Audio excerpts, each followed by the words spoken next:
What's going on, housemates? Marcelo here. I hope that you are all having a great week wherever you're watching this from around the world. Now, I thought that, a 9-day break from Arsenal would be stress free, not worrying about lineups and the matches themselves and the aftermath, right, on social media, content creation, all that. But only Arsenal can find a way to somehow make a break even more stressful, maybe, than the games themselves. Kai Havertz has torn his hamstring and is out for the remainder of the season, leaving us with three recognized first team attackers in Ethan Nwaneri, Leandro Trossard, and Raheem Sterling. And so, of course, the predicament now lies before us. Who will play striker for us in the coming weeks? Now, it's a tough question, and I'll start with the obvious answer, okay? What is most likely to happen is Raheem Sterling on the left wing, Leandro Trossard at center forward, false nine, whatever you want to call it, and Ethan Nwaneri at right wing. That's the easiest solution, as Trossard has obviously played through the middle before. It's the most natural fit. And yeah, I think that's what we're most likely to see. I'm going to get that out of the way now. However, I'm going to give you what I think would be a more like-for-like replacement, and then what I would want to see, which is extremely unrealistic. So the player that actually suits, what Havertz did in some ways, not always, of course, is Mikel Merino. Now, I know those words are crazy to say, Mikel Merino playing as our emergency striker, false nine. But Merino is a very tall player. He is extremely strong in aerial duels.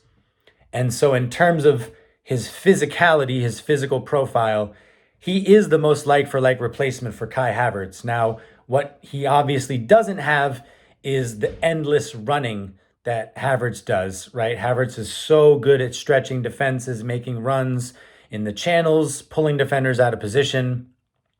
Merino doesn't quite have that, agility, that quickness about him. However, for the other things that Havertz offers to us, Merino sort of brings that. And it's just painful for me to say in 2025 that we have Mikel Merino as an emergency striker, man. It's just so painful to say. And that's all I'll really say about Merino. I don't want to see it happen, but I do think that he maybe is a better outlet than Trossard. I don't think Trossard's been very effective, playing through the middle, because we've seen it a few times for Arsenal. And, I don't want to see that either. But we don't really have much of a choice, do we? So Trossard is the most likely. Merino is the best fit. But what I would love to see is Ricardo Calafiori playing as our striker. His only 2 goals this season have both been incredible finishes, better finishes than we've seen from our attacking players this season, right? The Man City goal was a ridiculous strike across Ederson and into the top corner from an angle that a left-footed player would never think to shoot from, right? And then, of course, his finish against Wolves. Instinctive, in the box, ball fell to him, and he places it perfectly into the bottom corner, across the keeper as well. He played as a striker when he was a kid, and I would love to see it, because I genuinely think that whipping crosses into him, we don't know much about his headed ability, but clearly he has a finish about him. And so that would be exciting for me. I'll go through a couple of other possibilities as well. Ethan Nwaneri, some people are shouting for Nwaneri to start through the middle. I just don't think that makes much sense. He's able to be much more influential in terms of his creative capacity from the wing. Also cutting in from the right wing into the middle and shooting. He's already kind of got that signature move down, right? He has goals now against Preston. It's escaping me. Girona and Manchester City, cutting in on his left foot and curling it home. But yeah, I just think his lack of physicality right now. He's a strong player, but they're different types of strength, right? Playing on the wing and playing in the middle. And I just don't think that that's the right move. Now, another name that a lot of people are shouting for is Gabriel, our center back, our goal-scoring center back. And as much as I understand that, I think that choice more than anything is underestimating how important he is to us as a defender. You know, he has been monstrous this season, and he's been the better center back of him between him and Saliba this season. And Arteta just doesn't trust Kivior enough to be playing him as our starting center back. Um, so I don't think that that's realistic. And Gabriel is just so important, and the partnership he has with Saliba, they complement each other so much. So I don't think that's going to happen. And there have been a few shouts as well for Butler Oyedeji to start as our striker. Now, that's even less realistic, and that's also unfair to Butler Oyedeji, right? He's played 1 minute of football for Arsenal. He's yet to get a touch for Arsenal. And in terms of his development, his confidence, what this team needs, it would just be detrimental to his development and his confidence, I think, for us to put so much responsibility and such high expectations on him. So I don't think that that's realistic either. There isn't really anything else to say. I think that against Leicester on Saturday, we will see a starting front three of Raheem Sterling, Leandro Trossard, and Ethan Nwaneri. My dream situation would be Trossard, Calafiori, and Nwaneri. But I think that, a realistic alternative in terms of a like for like replacement would be Mikel Merino playing as our emergency striker. Now, none of these scenarios are attractive. None of these scenarios make me feel good about the rest of the season.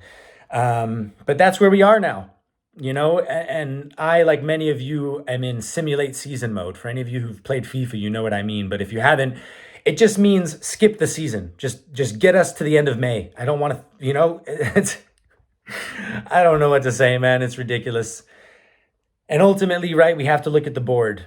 I think Mikel Arteta takes a bit of responsibility as well for not prioritizing an attacking signing in the summer, but he never hid the fact that he wanted to sign a striker, right? We were really interested in Sesko, and we just weren't willing to pay at that time. Isak obviously was a huge price tag, but even, winger depth, because if Gabriel Martinelli wasn't injured, he could have played through the middle.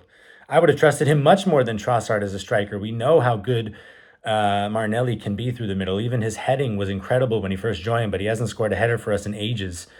Well, that's not true, but, the type of header where he has to do more than just tap it in, right? You think about his headers against, I think it was Bournemouth and Palace and Fulham maybe in the last couple seasons. But none of those were, magnificent finishes. They were pretty straightforward. So, yeah, man, we just have to look at our board, right? Last summer, more than January, really, like not signing a single attacker. Raheem Sterling was deadline day. We were scraping to get something done. And it was a desperate move at the end of the day. And even in January, man, not bringing anyone in has come back to haunt us quicker than some of us may have thought. But I don't think most of us are surprised to see our players breaking down given how much running they have to do. Martinelli basically plays like a wing back at times. Kai Havertz, we saw that statistic, right? Top 5 most running ground covered in the league, the only non-midfielder in that top 5. And Saka, who just does everything. So, yeah, we have to look at our board more than anyone. I'm not blaming Mikel Arteta for the situation.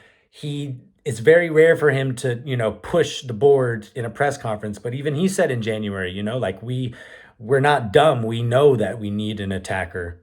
And we didn't do it. And it's just really frustrating, man. It hurts because the board basically said we're going to write the season off and go again next season, but it's only February.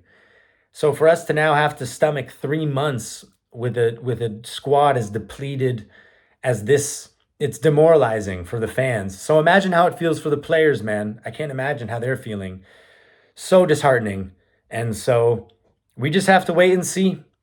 At the end of the day, that's all there really is to it. So let me know what your solution is. What would you do in light of this self-inflicted injury crisis? Don't get it twisted. This is self-inflicted. So don't do the victim blaming, the victim self-victimization, none of that. We earned this. This is what we asked for. So now we have to live with it and move forward. So I will be watching every game this season, of course, but I don't blame anyone if they tune out a bit. But we got to back this team no matter what. So that's what I'm going to be doing. So I'll speak with you soon, housemates, but until then, try to stick with this team, man, and stay sane. All right? Come on, you Gunners. Peace, everybody.